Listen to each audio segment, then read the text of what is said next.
여러분, 믿기시겠습니까? 아무도 없을 거라 생각했던 오후 3시, 적막한 저택 거실에서 흘러나온 한 곡의 피아노 선율이 한 집안의 운명을 송두리째 뒤흔들었습니다. 저는 그날 조심스레 건반 위에 손을 얹었습니다. 어머니가 생전에 늘 치던 곡이었죠. 다들 할아버지가 출장 중이라 떠나셨다기에 잠시 마음을 놓았던 순간이었습니다. 하지만 그 곡이 끝나기도 전에 현관문이 열리고 출장 중이라던 할아버지가 들어오셨습니다. 그분의 눈은 건반을 응시하다가 갑자기 크게 흔들렸습니다. 그리고는 가슴을 부여잡고 휘청이더니 그대로 바닥에 쓰러지셨습니다. 숨 막히는 정적, 떨리는 손끝, 그리고 저를 향한 수많은 시선, 지금도 생생히 기억합니다. 그날 오후 3시 피아노 한 곡이 세상의 모든 비밀을 끌어올렸던 그 순간을요. 그날은 이상하리만치 조용했습니다. 벽시계 초침이 틱, 틱 소리를 내며 거실의 정막을 더욱 짙게 만들고 있었죠. 오후 3시. 평소라면 가족들이 분주히 오가며 소음이 가득할 시간인데 저택은 기묘할 만큼 고요했습니다.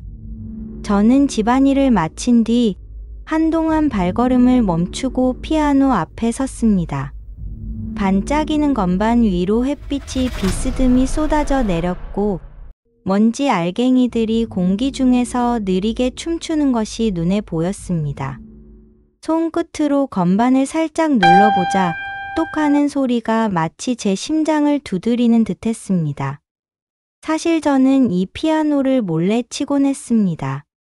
어머니가 제게 마지막으로 남겨준 곡, 그 사람의 왈츠. 제가 살아온 전부가 담긴 곡이었습니다. 그날따라 그 선율이 간절하게 떠올라 저는 조심스럽게 연주를 시작했습니다. 건반에서 울려 퍼진 음은 거실 벽을 타고 퍼져 나갔습니다. 맑고도 슬픈 멜로디가 공기 중을 파고들자 제 눈가엔 어느새 눈물이 맺혔습니다. 엄마의 향기, 엄마의 체온, 엄마의 목소리가 그대로 되살아났기 때문입니다. 영희야, 이 곡만은 잊지 마라. 내가 언젠가 진실을 찾을 때 이 곡이 열쇠가 될 거야. 저는 그 약속을 지키듯 건반을 눌렀습니다. 낮은 저음이 바닥을 진동시키고 높은 음이 천장까지 닿았습니다. 소금기 섞인 눈물이 볼을 타고 흘렀고 입안에서는 쇳맛이 돌았습니다. 그런데 바로 그때였습니다. 현관문이 덜컥 열리고 무거운 발걸음이 복도를 따라 다가왔습니다. 출장 중이라 모두가 믿었던 할아버지였습니다. 건반에서 그분은 멈춰선 채 손끝을 떨며 제 연주를 바라보았습니다. 얼굴이 창백하게 질려가고 눈동자가 커지더니 그는 마치 벼락을 맞은 듯 휘청거리며 바닥으로 무너졌습니다. 할아버지!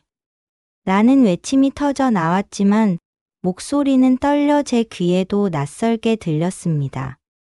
심장이 쿵쾅거리고 혀끝에선 쇠맛이 느껴졌습니다. 피아노 선율은 허공에 머물다 이내 사라졌고 저택은 죽은 듯한 정적에 휩싸였습니다. 그 순간 제 발끝으로 차가운 공기가 스며들었고 땀방울이 등줄기를 타고 흘렀습니다.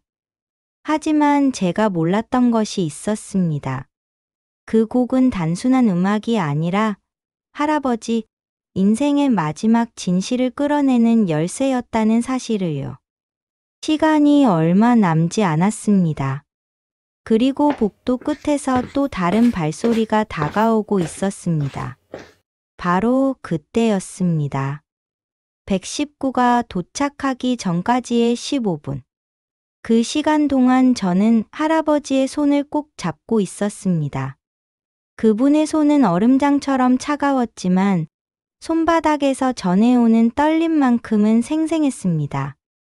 영기, 영이구나. 할아버지의 입술이 미세하게 움직였습니다. 목소리는 바람에 날릴 듯 가늘었지만 그 한마디가 제 가슴을 꽁꽁 얼려버렸습니다. 영희. 그건 제 어머니의 이름이었습니다. 구급차가 도착했고 의료진이 분주히 할아버지를 들것에 옮겼습니다. 산소 마스크가 그분의 얼굴을 가렸지만 눈만은 여전히 저를 향해 있었습니다. 그 눈빛에서 저는 30년 동안 묻혀있던 비밀의 무게를 느꼈습니다. 병원 복도는 소독약 냄새가 진동했습니다. 형광등 불빛이 차갑게 내리쬐는 가운데 저는 플라스틱 의자에 앉아 떨리는 손으로 핸드폰을 붙들고 있었습니다. 가족들에게 연락을 해야 했지만 무엇부터 말해야 할지 모르겠더라고요. 30분 후 큰아들이 도착했습니다. 양복 차림에 그는 땀을 흘리며 뛰어왔고 숨을 헐떡이며 물었습니다. 아버지 상태가 어때? 의사 선생님이 위험하다고 하셨어요.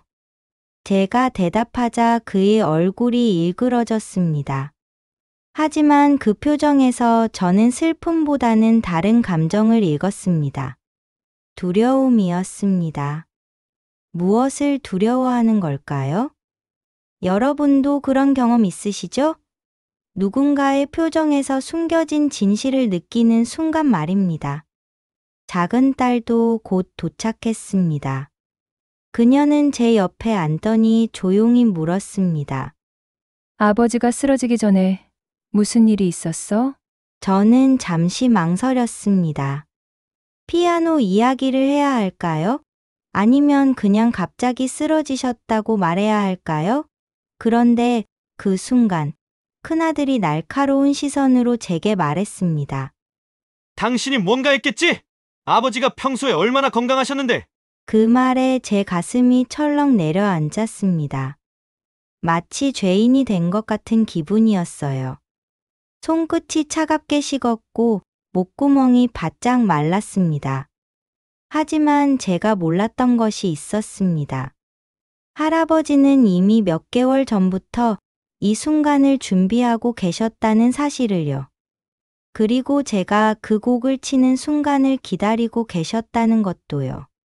중환자실 앞에서 밤을 새우던 중 간호사가 나와서 말했습니다. 환자분이 의식을 찾으셨습니다. 하지만 누군가를 찾고 계세요. 영희 씨라고. 그 순간 가족들의 시선이 일제히 제게로 쏠렸습니다. 공기가 무거워졌고 복도의 형광등이 더욱 차갑게 느껴졌습니다. 시간이 얼마 남지 않았습니다. 진실이 드러나기까지 말입니다. 바로 그때였습니다. 할아버지는 희미하게 눈을 떴습니다. 창백한 얼굴, 마른 입술. 그분의 시선이 천천히 제게로 향했습니다. 떨리는 손끝이 허공을 더듬다 제 얼굴을 향해 멈췄습니다. 그리고 흐릿한 목소리가 새어나왔습니다. 그녀와 똑같아. 순간 제 눈앞이 흐려졌습니다. 그 한마디가 제 마음을 무너뜨렸기 때문입니다. 저는 울음을 참으며 그의 손을 꼭 잡았습니다. 손끝은 얼음장처럼 차가웠지만 그 안에 담긴 떨림은 분명히 살아 있었습니다. 중환자실의 삐삐 소리가 규칙적으로 울렸고 소독약 냄새가 코끝을 찔렀습니다. 하얀 시트 사이로 드러난 할아버지의 손등엔 핏줄이 도드라져 보였고 링거 바늘이 꽂힌 자리 주변이 파랗게 멍들어 있었습니다. 할아버지, 저예요. 정신 차리세요. 제가 간절히 부르자 그분의 눈동자가 초점을 찾기 시작했습니다. 그리고 입술이 미세하게 움직이며 무언가를 중얼거렸습니다. 영희야, 미안하다. 그 순간 제 가슴이 쿵 하고 내려앉았습니다. 할아버지는 저를 어머니로 보고 계신 게 분명했어요. 30년 전 그분이 사랑했던, 하지만 지킬 수 없었던 그 사람 말이에요. 그날 밤 저는 집으로 돌아와 어머니의 유품이 담긴 상자를 뒤졌습니다. 먼지가 풀풀 날렸고 오래된 종이에서 곰팡이 냄새가 배어 나왔습니다. 서류 사이에서 낡은 사진 한 장이 떨어졌습니다. 젊은 시절의 할아버지, 그리고 그의 곁에 선 한 여인. 바로 제 어머니였습니다. 두 사람은 피아노 앞에 서 있었고 할아버지의 손이 어머니의 어깨에 살며시 올려져 있었어요. 사진 뒤에는 삐뚤빼뚤한 글씨가 적혀 있었습니다. 내 사랑 영희에게 1994년 4월 벚꽃이 흐드러진 날. 그 순간 가슴 속에서 오래 묻어둔 의문이 터져 나왔습니다. 왜 어머니는 평생을 홀로 살다 떠나야 했을까? 왜 저는 아버지 없이 자라야 했을까? 왜 어머니는 죽기 전까지도 그 피아노 곡을 잊지 못했을까? 손끝이 사진을 어루만지자 종이가 바스락거렸고 제 눈가에 뜨거운 것이 맺혔습니다. 입안에서는 쓴맛이 돌았고 목구멍이 메어왔어요. 하지만 제가 몰랐던 것이 있었습니다. 이 사진은 단순한 추억이 아니라 숨겨진 진실을 밝혀낼 첫 번째 열쇠였다는 사실을요. 그리고 복도에서 발소리가 들려왔습니다. 가족들이 다가오고 있었던 것입니다. 바로 그때였습니다. 다급히 사진을 가슴에 숨기고 방을 나서려는 순간 큰딸이 제 앞을 가로막았습니다. 그녀는 차갑게 웃으며 말했습니다. 내가 뭐라도 되는 줄 알아? 그건 아버지 젊은 시절 사진일 뿐이야. 그러나 그녀의 손에는 제가 본 적 없는 두꺼운 노트가 들려 있었습니다.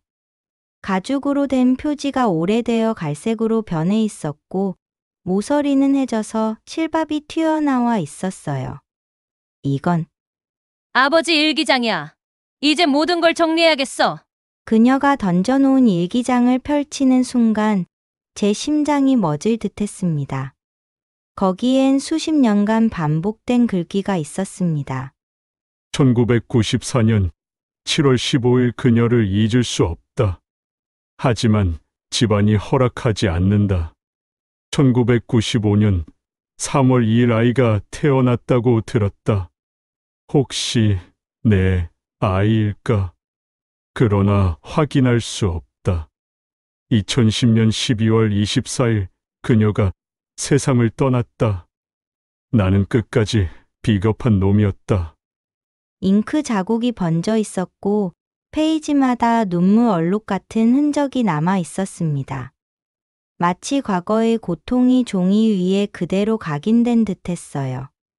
종이를 넘기는 소리가 바스락거리며 정적을 깨뜨렸고 제 손끝에서는 미세한 떨림이 일었습니다. 저는 덮고 있던 진실의 무게가 한순간에 폭발하는 걸 느꼈습니다. 목구멍에서 뜨거운 것이 치솟아 올랐고 눈앞이 흐릿해졌어요. 그때 작은 서랍에서 USB가 든 봉투 하나가 떨어졌습니다. 봉투 겉에는 영희에게라는 글자가 할아버지의 필체로 또박또박 적혀 있었습니다. 이게 뭐지? 큰딸이 봉투를 집어들려는 순간 저는 반사적으로 그것을 낚아챘습니다. 가슴이 쿵쾅거렸고 손바닥에서 땀이 배어나왔어요. 이런 상황이라면 여러분은 어떻게 하셨을까요? 저는 그 순간 결심했습니다. 더 이상 진실에서 도망치지 않겠다고 말이에요. 하지만 제가 몰랐던 것이 있었습니다. 그 USB 안에는 할아버지가 평생 숨겨왔던 마지막 고백이 담겨 있다는 사실을요. 그리고 그것이 제 운명을 완전히 뒤바꿀 거라는 것도요. 시간이 얼마 남지 않았습니다. 큰딸의 눈빛이 점점 날카로워지고 있었거든요. 바로 그때였습니다. 거실 조명을 낮추고 봉투에서 나온 USB를 조심스레 노트북에 꽂았습니다. 화면이 켜지는 순간 희미한 잡음이 지지직하고 귀끝을 간지렸습니다. 검은 화면이 서서히 밝아지더니 피아노 앞에 앉은 할아버지가 나타났습니다. 흰 와이셔츠에 소매가 약간 구겨져 있었고 손등에 핏줄이 도드라져 보였습니다. 그는 잠시 눈을 감고 숨을 길게 들이켰습니다. 깊고 낮은 숨소리가 스피커를 타고 방 안의 공기를 흔들었어요. 그리고 아주 조용히 첫 음을 눌렀습니다. 그 선율. 제가 오후 3시에 곡이라 부르던 어머니의 왈츠가 방 안을 가득 채웠습니다. 건반이 만드는 울림이 마룻바닥을 타고 제 발끝에 닿았고 저는 그 울림이 뼈마디를 통해 심장으로 파고드는 것을 느꼈습니다. 연주가 잠시 멈추자 할아버지는 화면 쪽으로 몸을 기울였습니다. 이 곡을 들으면 나는 젊은 날의 잘못과 첫사랑의 얼굴을 떠올린다. 내가 있다면 이 곡을 같은 박자, 같은 숨으로 칠 수 있을 것이다. 그때 나는 안다. 너를 알아본다. 목소리는 낮았지만 또렷했습니다. 촛농 냄새 같은 묵은 공기 속에서 제 손바닥엔 미세한 땀이 배어났어요. 그가 말을 이었습니다. 나는 집안이 정해준 혼인으로 두 아이와 함께 살았다. 좋은 아버지였는지는 모르겠다. 다만 내 피가 어디선가 살아있다면 더 이상 숨어 살지 않길 바랄 뿐이다. 영상이 끝나자 침묵이 무겁게 가라앉았습니다. 시계 초침이 틱, 틱 고집스럽게 시간을 긁어내렸고 제 안에서 무너져 내리던 공포가 서서히 결심으로 굳어졌어요. 저는 어머니의 오래된 악보를 꺼내 테이블 위에 펼쳤습니다. 종이에서 잉크와 곰팡이가 배인 냄새가 올라왔고 낡은 모서리가 손끝을 스쳤습니다. 그때 현관 도어락 소리가 삐빅 하고 울렸습니다. 큰아들이었습니다. 술 냄새가 강하게 밀려들었고 말끝에 서늘함이 묻어났어요. 그 USB 내놔! 저는 한 발 물러섰습니다. 가슴은 쿵 하고 내려앉았고 무릎이 살짝 흔들렸어요. 아버지는 착각하신 거야. 넌 아니고 우린 가족이야. 그의 목소리는 딱딱했습니다. 그 순간 천장에서 돌아가는 선풍기의 이잉 소리가 갑자기 멎는 듯 끊겼어요. 공기 중에 산소가 줄어든 것처럼 숨이 가빠졌습니다. 하지만 제가 몰랐던 것이 있었습니다. 내일 오전 9시 변호사가 소집한 가족회의는 이미 공증인까지 부른 상태였다는 사실을요. 시간이 얼마 남지 않았습니다. 그리고 바로 그때였습니다. 복도 끝에서 낮고 차분한 발소리가 천천히 다가왔습니다. 다음 날 아침, 거실은 서류 넘기는 소리와 장기침으로 뒤섞였습니다. 커피의 쓴 향이 공기를 점령했고 탁자 표면에 놓인 유리컵에서 담긴 물방울이 천천히 미끄러져 내려 테이블 볼을 축축하게 적셨어요. 변호사는 공증인과 함께 자리를 잡고 USB를 꺼내 보이며 말했습니다. 고인께서 생전에 남긴 영상과 문서입니다. 오늘 확인 후 보관 절차를 진행하겠습니다. 큰아들의 눈빛이 흔들렸습니다. 손끝이 서류 모서리를 불안하게 긁어냈고 얇은 종이가 사각하고 마찰음을 냈어요. 저는 숨을 고르고 준비해 둔 오래된 악보와 편지를 테이블에 올려놓았습니다. 기다렸다는 듯 작은 딸이 조용히 제 옆에 앉았습니다. 손등이 살짝 닿는 순간 미지근한 체온이 제 긴장에 작은 틈을 냈어요. 영상이 재생되자 모두의 눈동자가 스크린에 박혔습니다. 할아버지의 첫 음이 울리는 순간 큰아들의 턱선이 굳어졌고 며느리는 팔짱을 끼며 고개를 돌렸어요.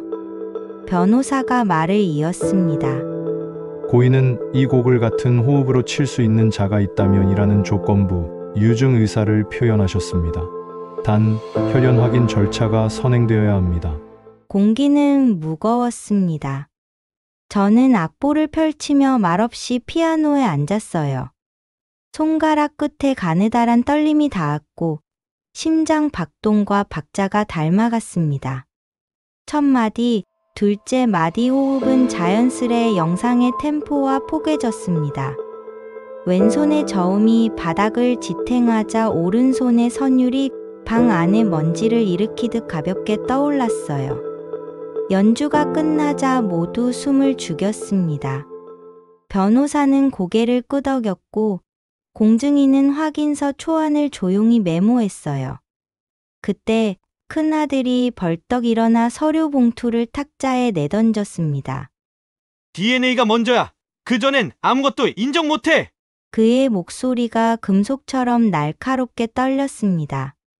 변호사는 침착하게 답했어요. 이미 내일 아침 10시에 검체 채취 예약이 되어 있습니다. 많은 분들이 응원해 주신 덕분에 용기를 낼 수 있었습니다. 저는 도망치지 않기로 했어요. 어머니의 이름을 지키기 위해 제 두 발로 진실 앞에 서기로 했습니다. 회의가 흩어지려는 그 순간 변호사의 휴대폰이 진동했습니다. 화면을 본 그의 얼굴빛이 바래졌어요.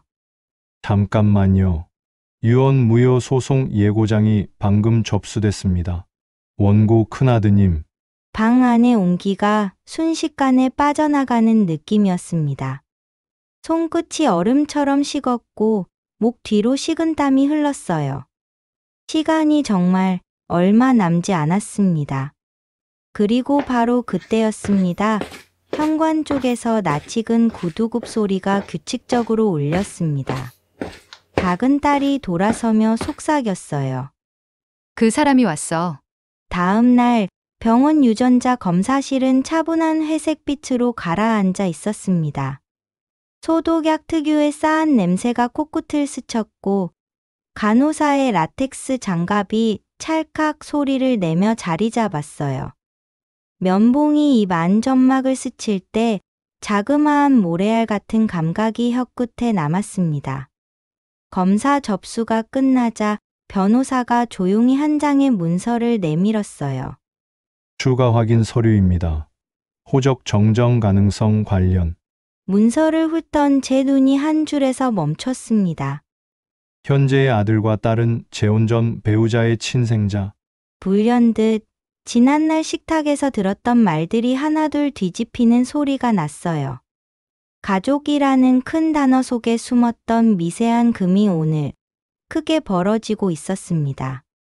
오후 4시 임시신문이 열렸습니다. 대판정 특유의 건조한 공기, 의자에서 나는 미세한 끼익 소리, 마이크의 잡음까지 모든 것이 신경에 거슬렸어요. 큰아들의 변호인은 영상의 진정성, 악보의 출처, 제 신분을 조목조목 문제 삼았습니다. 저는 손을 모은 채 한 문장씩 답했어요. 거짓말을 섞지 않았습니다. 할아버지가 남긴 선율과 어머니의 체온만을 증거처럼 꺼내어 놓았어요. 그때 작은 딸이 증인석에 올랐습니다. 떨리는 목소리로 그녀는 말했어요. 아버지는 늘 오후 3시에 그 곡을 틀어두셨어요. 혹시라도 돌아오면 알아봐야 한다고. 저는 알고 있었습니다. 법정의 공기가 미세하게 흔들렸습니다. 큰아들의 어깨가 굳었어요. 그의 얼굴에서 혈색이 빠져나가는 게 보였고 주먹을 불끈 쥔 손등의 핏줄이 튀어나왔습니다. 저녁 6시 검사 결과가 도착했습니다. 봉투를 뜯는 소리가 정적을 가르며 길게 이어졌어요. 변호사가 고개를 들어 판사에게 고개를 끄덕였습니다. 고인과 신청인의 혈연관계 친자로 강력히 추정됩니다. 순간 시간의 톱니가 한 번 걸렸다가 다시 맞물리는 느낌이었어요. 제 귀에서는 심장 소리가 커졌고 발끝까지 피가 몰려드는 듯 뜨거워졌습니다. 그러나 판사가 결론을 내리려는 찰나 방청석에서 큰아들이 자리에서 일어섰습니다. 얼굴은 붉게 달아올라 있었고 이마에는 땀방울이 번들거렸어요. 그럼 나는 뭐가 되는 거야? 평생 아버지인 줄 알고 살았는데. 그의 외침이 공기 중에 날카롭게 부딪혀 산산이 흩어졌습니다. 목소리가 갈라져서 마지막 말은 거의 들리지 않았어요. 하지만 제가 몰랐던 것이 있었습니다. 진실이 밝혀진다고 해서 모든 것이 끝나는 게 아니라는 사실을요. 진짜 시험은 지금부터였습니다. 바로 그때였습니다. 재판정 뒤편 문이 열리고 원형 케이스 하나가 보조서기에 의해 조심스레 들어왔습니다. 라벨에는 이렇게 적혀 있었어요. 고인 추가 영상 최종. 마지막 영상이 재생되었습니다. 화면 속 할아버지는 커튼을 반쯤 걷은 채 오후 3시에 햇빛을 등지고 앉아 있었어요. 먼지들이 빛 속에서 가만히 떠다녔고 바람 소리가 아주 희미하게 마이크에 스며들었습니다. 그는 잠시 말 없이 건반 위에 손을 얹었습니다. 그리고 낮게 천천히 말했어요. 이 영상을 보는 이가 있다면 나는 오랫동안 잘못을 끌어안고 살았다. 집안이 정한 혼인으로 두 아이를 받아들였지만 내 피가 다른 곳에 있다는 사실을 알고도 겁이 났다. 늦었지만 더는 숨지 않겠다. 그의 손이 첫 음을 눌렀습니다. 화면 속선율이 재판정 스피커를 타고 나와 제 가슴 한가운데를 정확히 찔렀어요. 저는 두 손을 포개어 무릎 위에 올리고 숨을 길게 고르며 들었습니다. 만약 내가 이 곡을 나와 같은 숨으로 칠 수 있다면, 그리고 키가 증명한다면 내 잘못을 너에게서 거두어가고 싶다. 재산 일부를 내 이름으로 남기고 무엇보다 내가 더 이상 그늘이 아니라 빛 속에서 살기를 바란다. 할아버지의 목소리가 떨렸습니다. 마지막 문장에서는 눈물이 섞인 것 같았어요. 영희야, 미안하다. 그리고 고맙다. 내가 남긴 가장 소중한 선물을 이제야 품에 안을 수 있게 되었다. 영상이 끝나자 재판정은 고요했습니다. 에어컨 소리만이 윙하며 공기를 저어댔고 누군가의 코 고는 소리가 작게 들려왔어요. 판사는 잠시 눈을 감았다가 조용히 고개를 들었습니다. 유언의 의사와 진정성은 충분히 확인되었습니다. 신자 확인 또한 완료되었습니다. 신청인의 법적 지위와 상속분을 인정합니다. 재판봉이 탕 하고 울리는 순간 제 속에서 긴장이 서서히 풀렸습니다.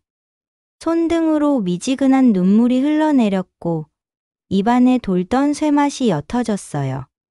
작은 딸이 제 손을 꼭 잡았습니다.